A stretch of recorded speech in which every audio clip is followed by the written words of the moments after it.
د نن ورځې تازه او مهم خبر طالبان او د افغانستان د خپلواکۍ کلیزه د امان الله خان لخوا د نجونو د زده کړو پیل کړی بهیر درولی دی. نن د زمري 28مه د افغانستان د خپلواکۍ ورځ ده. بهر میشتې افغانان په ځینو هیوادونو کې دا ورځ لمانځي. په کابل کې د طالبانو حکومت د خپلواکۍ د ورځې په مناسبت عمومي رخصتي اعلان کړې ده. له نن نه 104 کاله مخکې چې کله افغانانو له انګریزانو بشپړه خپلواکي واخیسته، د نجونو د زده کړو په ګډون یو لړ پرمختګونه رامنځته شول. د دې لپاره هڅې وشوې. امان الله خان 90 کاله مخکې د فرانسې د سفر پر مهال په خپله وینا کې ویل دا فرانسه ده چې د افغانستان د علم او عرفان لپاره پراخې هڅې کوي.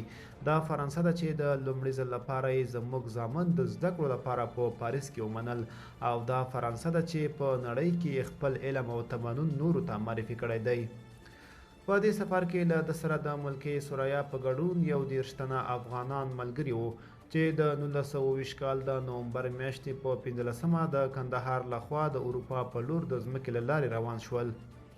د امان الله خان په وخت کې د لومړي ځل لپاره په افغانستان کې د نجونو ښوونځي پرانیستل شول او یو شمېر نجونې د زده کړو لپاره ترکیې ته واستولې. د امان الله خان په وخت کې د لومړي ځل لپاره په افغانستان کې د نجونو ښوونځي پرانیستل شول او یو شمېر نجونې د زده کړو لپاره ترکیې ته واستولې.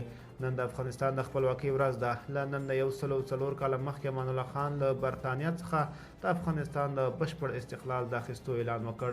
د امان الله خان د مهمو لاسته راوړنو له ډلې څخه د نجونو زده کړې او له بهرنیو هیوادونو سره ډیپلوماتیک اړیکې دي چې نن سبا افغانان ترې بې برخې شوي دي.